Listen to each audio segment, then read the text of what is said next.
হুমকি দিয়েছে আমার চোখ তুলে নেবে।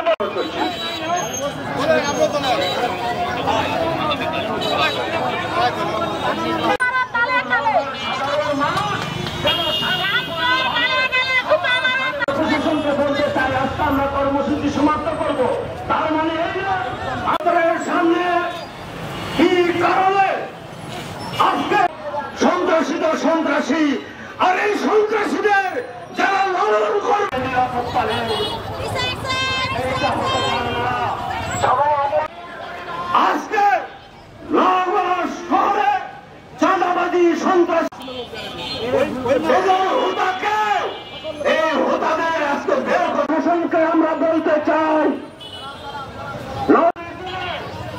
আমরা চাই না আর বৃহত্তর আন্দোলনের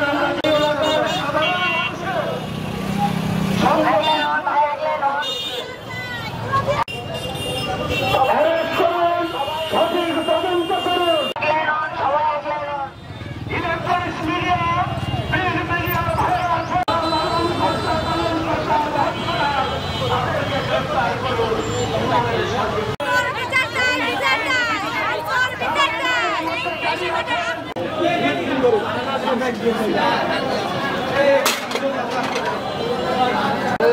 Nice one.